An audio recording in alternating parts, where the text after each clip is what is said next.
우리가 마음의 뿌림을 받아 악한 양심으로부터 벗어나고 몸은 맑은 물로 씻음을 받았으니 참마음과 온전한 믿음으로 하나님께 나아가자.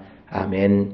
전능하사 천지를 만드신 하나님 아버지를 내가 믿사오며 그 외아들 우리 주 예수 그리스도를 믿사오니 이는 성령으로 잉태하사 동정녀 마리아에게 나시고 본디오 빌라도에게 고난을 받으사 십자가에 못 박혀 죽으시고 장사한 지 사흘 만에 죽은 자 가운데서 다시 살아나시며 하늘에 오르사 전능하신 하나님 우편에 앉아 계시다가 저리로서 산자와 죽은 자를 심판하러 오시리라.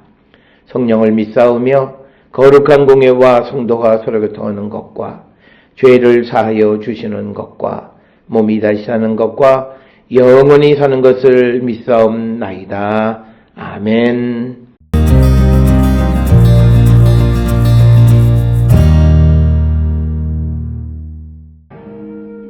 생각하여 보라. 죄 없이 망한 자가 누구인가? 정직한 자의 끊어짐이 어디 있는가?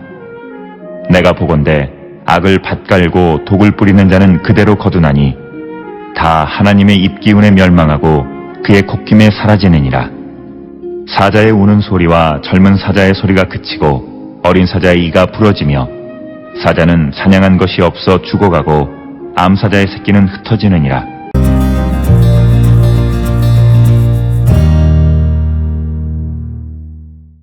오늘 우리가 함께 읽은 욥기 4장 7절로부터 11절은 이제 보응에 대해서, 보응의 원리에 대해서 설명하는데, 엘리바스가 욥의 고난을 도덕적 원인론의 관점에서 해석하고, 하나님은 의로운 자를 버리지 않으시며 악인만 심판하신다고 주장하는 내용이 되겠습니다.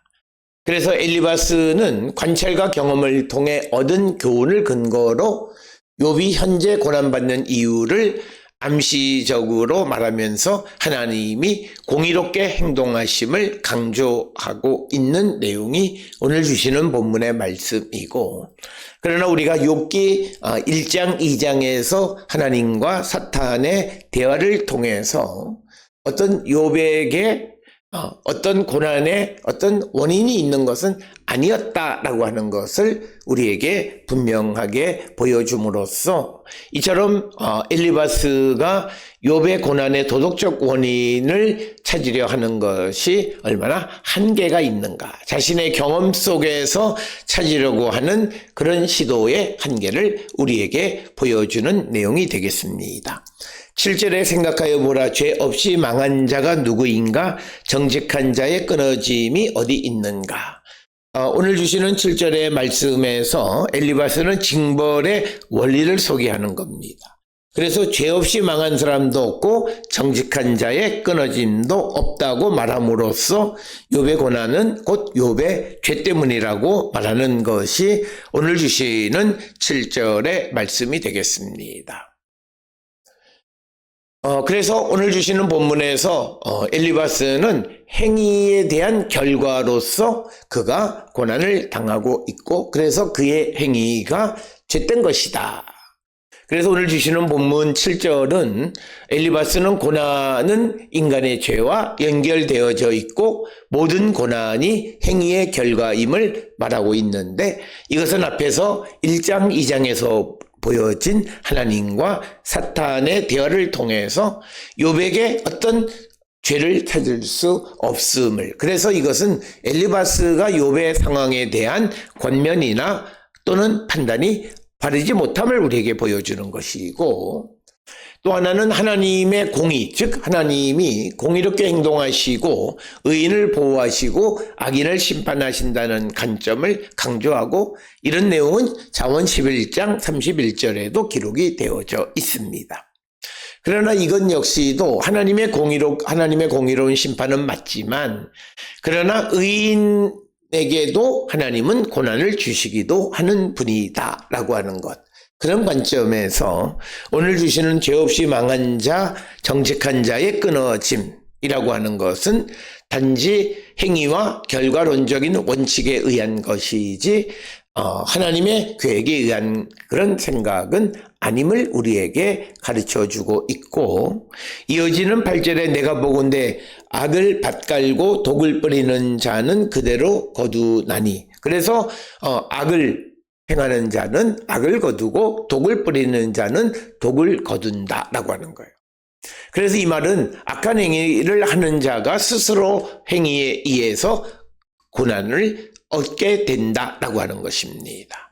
그래서 이 8절도 마찬가지로 행위와 결과, 즉 악인의 고난은 그들이 뿌린 악행의 결과다, 이렇게 인과응보적으로 해석하는 것을 보여주고 있고, 이런 경험적 관찰로 그 엘리바스가 욥의 상황을 적용하는 것은 욥의 고난의 원인을 잘못 이해하게 되어졌고, 특별히 하나님의 섭리라고 하는 복잡한 내용을 제대로 이해하지 못한 결과를 낳게 되었음을 보여줍니다. 9절에 다 하나님의 기운에 멸망하고 그의 콧김에 사라지느니라. 그래서 오늘 주시는 본문의 말씀에서 악을 밭갈고 독을 뿌리는 자는 하나님의 입의 기운에 의해서 다 사라진다, 이렇게 말합니다. 그래서 결국 엘리바스는 악인들은 궁극적으로 하나님에 의해서 심판을 받게 된다라고 하는 말을 강조하고 있습니다.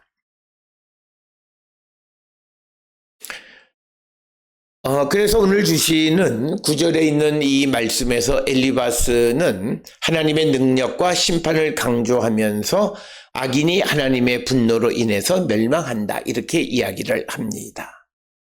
그래서 하나님이 악을 심판하시는 것은 맞기는 하지만 그러나 하나님은 하나님의 계획에 의해서도 또 누구에게 고난을 주실 수도 있다라고 하는 것을 우리에게 가르쳐 줌으로써 지금 욥에 대한 엘리바스의 자기 경험적 관점에서 욥의 상황을 분석하는 것의 잘못된 모습을 우리에게 보여주고 있습니다. 이어서 10절에 사자의 우는 소리와 젊은 사자의 소리가 그치고 어린 사자의 이가 부러지고, 11절 사자는 사냥한 것이 없어 죽어가고 암사자의 새끼는 흩어지느니라. 실패한 포악한 사자에 관한 잠언을 통해 보응에 관한 원리를 말하고 있는 것입니다. 그래서 사냥한 것이 없는 사자는 서서히 죽어가고 암사자의 새끼들이 먹을 것이 없기 때문에 흩어지게 된다, 이렇게 말하는데, 엘리바스가 사자의 비유를 들어서 강한 자라도 악행의 결과로 인해 몰락할 수 있음을 암시하는 것이 오늘 주시는 11절. 그래서 7절로부터 11절에서 줄기차게 이 엘리바스는 악인의 몰락, 그리고 고난은 악의 결과다라고 하는 것을 강조하는데, 그것이 절대적인 것은 아니고 하나님의 섭리와 계획 속에서는 다른 원리가 적용될 수 있음을 간과하고 있는 모습을 보여줍니다. 그래서 사자가 강한 존재로 상징되지만 하나님의 심판 앞에서 강한 자도 무너질 수 있음을 보여주고, 하나님의 공의와 약자의 구원, 약자와 강자 모두가 하나님의 공의로운 심판 아래 있음을 암시하는 것이 오늘 우리에게 주시는 본문의 말씀이 되겠고, 오늘 주시는 본문의 말씀은 도덕적 원인론의 한계를 말합니다. 즉 엘리바스는 고난은 인간의 악행의 직접적인 고난은 악행의 직접적인 결과로 나타나는 것이다. 그리고 하나님은 의인을 보호하고 악인을 심판하신다고 주장하지만, 그러나 이런 것이 일반적인 관점에서 맞는 말이긴 하지만 욥의 상황처럼 고난이 복합적 이유로 발생하는 경우에는 적용되지 않는다라고 하는 것. 그래서 앞에서도 말씀을 드렸듯이 자기의 경험으로 타인의 삶을 판단하거나 권면하는 것이 갖는 위험성 내지는 한계를 우리에게 보여주고 있습니다. 그리고 또 하나는 사람의 관찰과 경험의 한계입니다. 그래서 엘리바스는 자신의 경험, 관찰에 근거해서 욥의 고난을 해석하려 하지만 이는 하나님의 초월적 섭리를 이해하지 못하는 결과를 초래하게 됐다. 그래서 신앙인은 인간적 관점에 의존하기보다 하나님의 뜻을 겸손히 구하는 자가 되어야 함을 우리에게 강조하는 그런 말씀이 되겠습니다. 그리고 엘리바스는 하나님의 공의와 심판을 강조합니다. 그래서 하나님의 공의, 그래서 악을 심판하신다, 이렇게 말하고 있고, 이것은 성경에 전반적으로 반복되는 주제이긴 하지만 하나님의 섭리는 단순히 인간적 이해로만 해석될 수 없고 욕과 같은 복잡한 원인이 작용하는 경우에는 예외가 될 수 있음을 우리에게 보여주기 때문에 우리가 타인의 삶을 자신의 경험이나 관찰로 판단하는 것을 우리가 조심해야 하고, 다른 사람의 고난의 원인을 단정 지어서는 안 됨을 우리에게 가르쳐 주는 그런 말씀이 되겠고, 인간이 갖는 한계, 즉 인간의 관찰과 인간이 갖는 분석의 한계를 우리에게 보여주고 있고, 이것은 곧 오늘날 우리가 인문학적인 원리로 논리적으로 우리가 어떤 사안에 대해서 설명하지만, 그러나 그것이 보편성 속에서는 적용되어질 수 있지만 특수한 상황에는 예외가 되는 경우들이 많고, 특별히 하나님의 개입 안에서는 그대로 적용되어지지 않는 경우도 많이 있습니다. 따라서 오늘 주시는 7절로 11절은 엘리바스가 도덕적 원인론을 바탕으로 욥의 고난을 해석하고 하나님의 공의와 심판을 강조하고 있지만, 그러나 그의 관점은 고난의 복합적 원인이 작동하고 있는 욥에게는 적절치 않았다라고 하는 한계를 드러냈다라고 하는 것입니다. 따라서 우리는 우리가 겪는 고난의 원인에 대해서 하나님의 뜻을 묻고 그 뜻 안에 순종하는 그런 자가 되어야 함을 강조하는 것이 오늘 주시는 본문의 말씀이 되겠습니다. 오늘 주시는 본문을 통해 우리의 삶을 성찰하고 바른 판단 속에서 고난의 참된 의미를 깨닫는 우리 모두가 될 수 있기를 주의 이름으로 축원합니다. 기도하시겠습니다. 사랑과 은혜가 충만하신 아버지 하나님, 누군가 고난 당할 때에 하나의 원리로 설명할 수 없음을 하나님의 복합적인 섭리와 계획 속에서 이루어지는 것임을 인정하고 신중하게 모든 것을 바라보고 하나님의 뜻 안에서 바라볼 수 있는 영적 능력 있는 자들이 될 수 있도록 인도하여 주시옵소서. 예수님의 이름으로 기도드렸습니다. 아멘.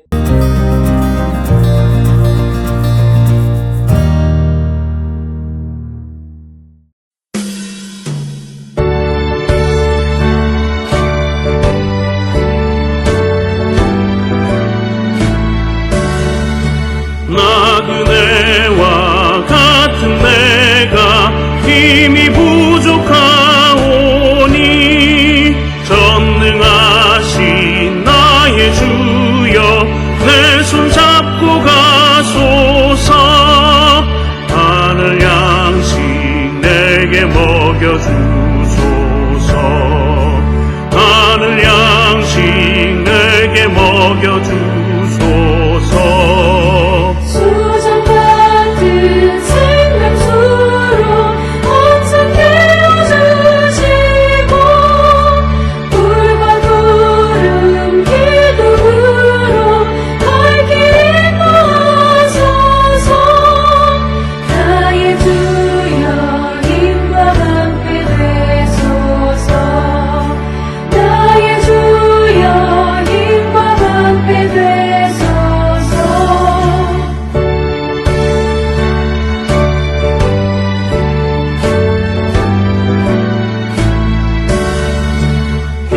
요단강을 건널 때에 겁이 없게 하시고 저기 배는 가라앉다 편히 걷게 하소서. 나의 주께 항상 찬송드리리. 나의 주께 항상 찬송드리리.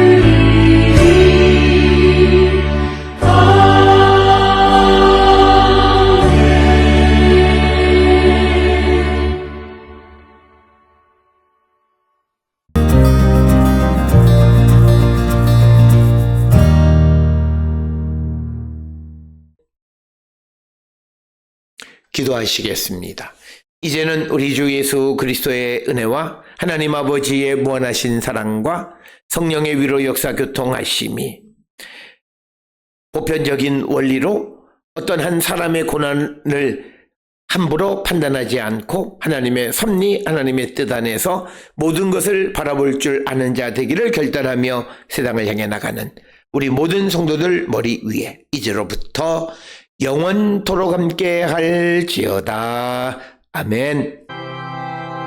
주 너를 지키시고 그 얼굴을 내게 돌리시고